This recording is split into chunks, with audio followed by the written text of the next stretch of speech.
wabarakatuh. Ramadan penuh keberkatan. Soalan saya nombor 8.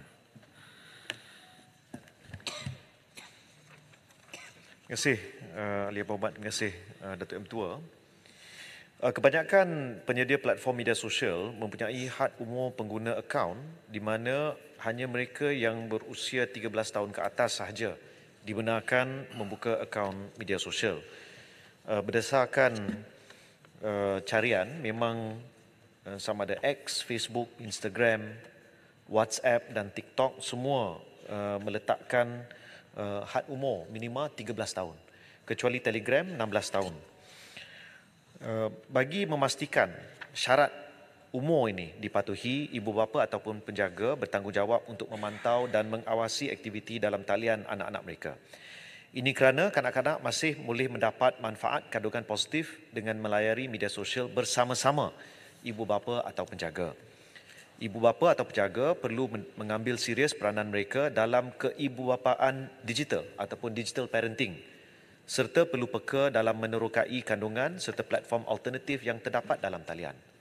Walau bagaimanapun, dalam pengamatan saya sendiri sebagai ahli parlimen di kawasan, bila saya bertemu dengan pelajar-pelajar dalam program back to school dan sebagainya, saya bertanya berapa ramai di sini anak-anak yang ada akaun TikTok sebagai contoh. Semua yang hadir itu darjah 1 sampai darjah 6, hampir 90% daripada anak-anak ini semua ada akaun TikTok. Jadi walaupun ada garis panduan seperti ini, tapi ia tidak memadai.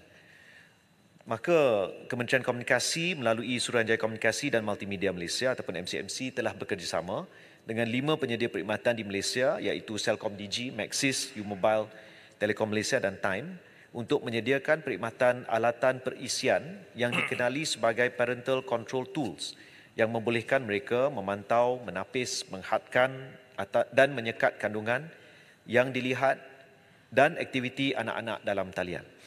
Ibu bapa atau penjaga juga boleh menggunakan perkhidmatan perisian lain bagi tujuan yang sama.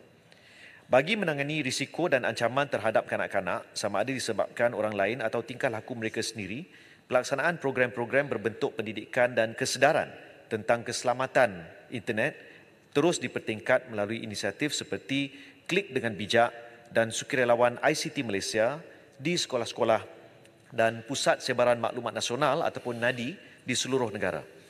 Pelaksanaan inisiatif ini diperkasa melalui jalinan kerjasama dengan agensi-agensi lain dalam membangunkan modul pendidikan berkenaan perlindungan kanak-kanak dalam talian untuk ibu bapa, penjaga dan kanak-kanak. Antaranya, modul pendidikan keselamatan keluarga dan anak atau PEKA, modul Smart Start 2.0 pra-perkahwinan dan program ekspresi anak remaja lestari ataupun PEARL. Kolaborasi juga dijalankan bersama pertubuhan bukan kerajaan seperti Pertubuhan Pengangkap Malaysia, institusi pengajian tinggi dan pihak industri dalam memberi kesedaran mengenai perlindungan kanak-kanak dalam talian. Pada masa yang sama, Jemaah Menteri pada bulan lalu telah bersetuju untuk mewujudkan satu jawatan kuasa kerja yang akan meneliti cadangan penggubalan undang-undang baru berkaitan kemudaratan jenayah dalam talian, termasuk juga aspek-aspek keselamatan dalam talian. Jadi ini kita akan ada mesyuarat selepas ini untuk meneliti beberapa aspek dan sekiranya perlu apa-apa akta dipinda dan tidak akan diambil oleh MCMC yang bersifat segera, ini yang akan diusahakan oleh pihak kementerian sekarang. Terima kasih. Soalan tambahan Yang Berhormat Kuala Kerau. Terima kasih Yang Berhormat Menteri.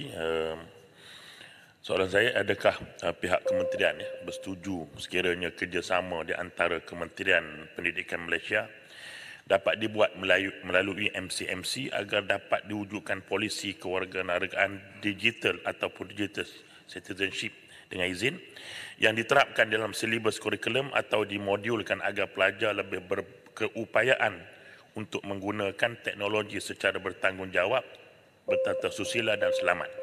Dan yang kedua, apa pula perancangan kerajaan bagi membenteras penjualan bahan pornografi di media sosial terutamanya di X dan Telegram yang turut melibatkan pelajar sekolah menengah terutamanya agar kejadian seumpama DDH dapat dibendung terus daripada talian. Terima kasih.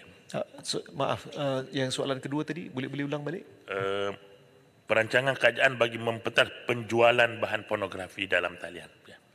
Silakan Yang Berhormat Menteri untuk Terima kasih menjawab. Datuk Ketua. Terima kasih Yang Berhormat. Soalan yang sangat baik. Mengenai konsep kewarganegaraan digital ini sudah pasti bukan hanya melibatkan Kementerian Komunikasi, Kementerian Pendidikan, malah Kementerian Digital, Kementerian Dalam Negeri dan juga Kementerian Pengajian Tinggi sebagai contoh. Jadi dia merentasi sejumlah kementerian. Sudah pasti ada modul-modul yang perlu diteliti dan insya-Allah cadangan yang baik ini akan kita susuli. Pada waktu ini ia akan bermula insya-Allah dengan perbincangan antara Kementerian Komunikasi dan Kementerian Pendidikan mengenai aspek keselamatan dalam talian, tapi boleh dikembangkan ke dalam aspek yang disebutkan tadi. Berkenaan dengan jualan bahan-bahan lucah ataupun tayangan bahan lucah dalam pelbagai platform termasuk dalam X yang dimaksudkan yang disebut tadi, memang